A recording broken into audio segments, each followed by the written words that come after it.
All right, the events of last year had a significant emotional toll, as we've mentioned earlier on, but developing resilience is a very important tool to help you deal with any potential loss and suffering in the future.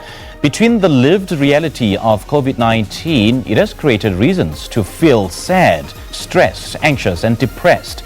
Metropolitan is now inviting South Africans to share their own stories of loss during the Mzansi Class of 2021 virtual series. But for more on this series, we're joined by actress Rami Chuene. Rami, very good morning to you. Thanks for joining us. Welcome. Thank you so much. Good morning to you and to all viewers.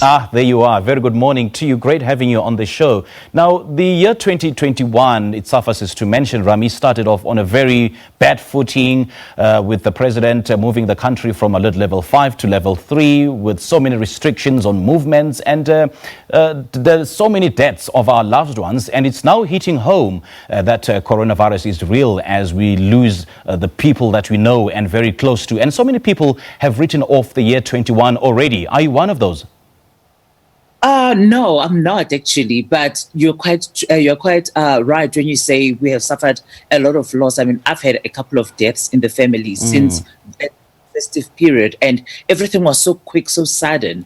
But I think it is too early for us to write 2021 off. And I think what would help us as a nation, as families, as communities, is to reflect and see what has 2020 done for us or to us. And I think with the reflection, there's so many things that went wrong, but still there are a couple of things that went right. So I think it is important to focus on what went right so that we can actually reconnect, share the stories together and, start rebuilding and say, clearly COVID is kind of here to stay at the moment. So how do we deal with it while it's still here? Because it's something that we cannot wish away right now. Yes. We wish it wasn't, but we need to learn to live with it and through it. And I think that is what is more important. And perhaps the most important question for those who've lost their loved ones, how do they overcome loss? How do they personally deal with the emotional toll? I think for us right now, especially with dealing with loss, I know like from a community, from being the kind of person that I am, especially in a Black community, it is always a collective. When someone has died, we all mourn together. And now with COVID-19, it has made it a bit difficult. So which is why I think it helps. I'm glad that people have thought of having Zoom memorial services. They're having funerals. People are talking on social media. We need to keep talking to remind each other that we are not in this alone separately, but we are all suffering together as a collective. And if we all stand together and support each other, I think the pain becomes more bearable, so people don't feel it's such a scary time. A lot of people have to isolate. A lot of people live alone. So the anxiety is high. The depression is just like taking its toll. It is just so crazy. But I think as a collective, we need to share each other's stories. We need to keep in touch with our loved ones. We need to stay out there. The other day I tweeted that I feel like we need to come onto social media to just say hello as a proof of life so that your loved ones can know that you're still there. Sure. We might not see each other. We might not be with each other physically. But I think with being out there and just being able to connect can be a phone call, it can be an SMS, it can be a WhatsApp. Yeah. It can be on social media. We need to keep it going so that we know that we are in this together. And I think that is what will make us stronger in the end. And what keeps you going at a time like this when career-wise things are put on hold, losing a loved one and loss of well-being? I think right now, I know, job losses, income losses and all of that, they do affect us in a very big way. But right now where we are, I think it's more about just being able to wake up, being with the hope that for the mere sake that I'm able to wake up, then it gives me hope and it gives me an idea that, tomorrow will definitely get better. We have to keep believing that it will get better no matter what. Yeah. Right now, yes, the rands and a lot of things, are kind of like falling apart. But I'm glad that we are able to live and and make other ways of getting income, make other means of saving money and also sharing with each other as families. Sure. to so that people, they get along with their lives. But yeah, it's been really, really tough. But all I can say that we need to just keep believing and keep hoping that it will definitely get better. And if we all are accountable and we start taking responsibility of our lives, taking responsibility and taking stock, because now I don't just live for my sake, but I try to be safe, not just for me, but for everyone else who's around me. So if we all have a collective accountability, then I think it will be better for us as a nation to move forward. Great point there you made about accountability, because, I mean, it is in our hands. We can control the spread of coronavirus. We can control the deaths as a result of coronavirus. Now, with the restrictions of physical movement where you can't even be with family, who do you turn to for comfort and talking to? Oh, yeah. That is very, very difficult. I mean, I have my children with me, so just having the sense of family, I think that is quite good. And and I've got a very close knit family, we always on WhatsApp groups, we talk a lot and we connect. And I also feel I would like to encourage people to not be alone and feel alone.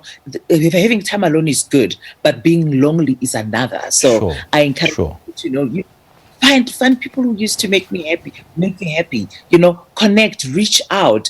Sometimes we read, we listen to music, and we play that horrible game that makes family fight 30 seconds. Tell me about it. And nobody's talking to anyone. Just like, no, you are not clever. You could have gotten that point. But all of that, it's just like reviving our energies, reviving our spirits, uplifting each other. And because if we can't do any physical contact, I think more of emotional contact and, hearing the sound of someone's voice, the person that you like, the person that you love, it also brings a lot of comfort. And I think that is more soothing than anything. So I do encourage people to isolate so that we are all safe, people to be alone so that we are all safe. But please, in you being alone, do not be lonely. Remember to reach out. There are people who care for you, there are people who think for you, and there are people who worry about you. So let's keep it out there. Reconnect. Let's reflect and let's be a collective and still be safe, because I know that at the end of this, we're still going to see each other again. Sure, it's very important that we hear the voices of our loved ones, whether we share a laugh, whether we fight, as long as we know that they're still breathing. Let's talk about the Metropolitan campaign, Rami. How did you become a part of it? Well, I became a part of it because, the way they had told me what they would want to do with the campaign, okay, we're going to have like a class of 2021 and just be able to be out there and be the voice of reason, the voice of hope. And that is something that I stand for completely.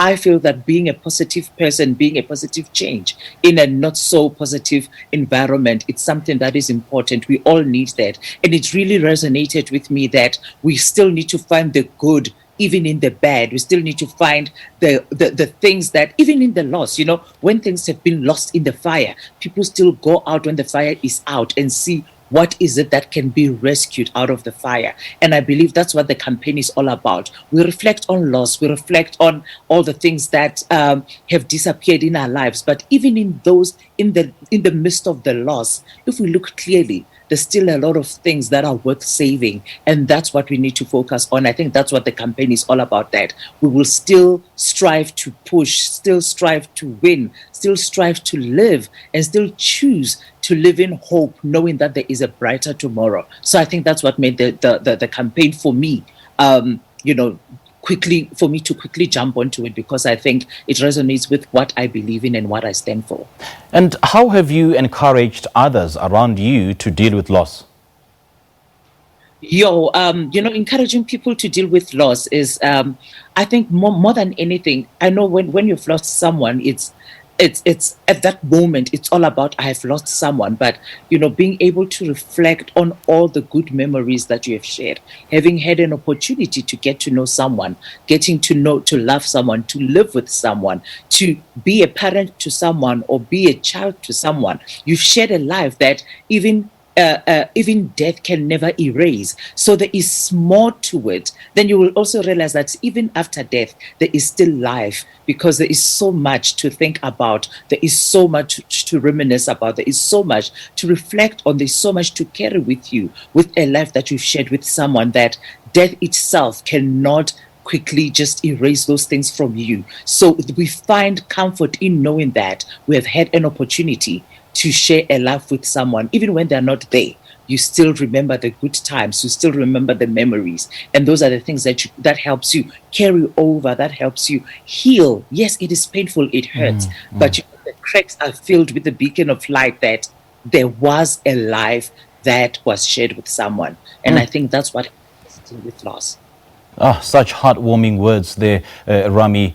We do appreciate your time, and we appreciate you waking up this morning and sharing your thoughts with us. And we certainly hope that this pandemic better prepares us for the next time to deal with other pandemics and to deal with crises. Great chatting to you, Rami, and all the best. Thank you. Bye.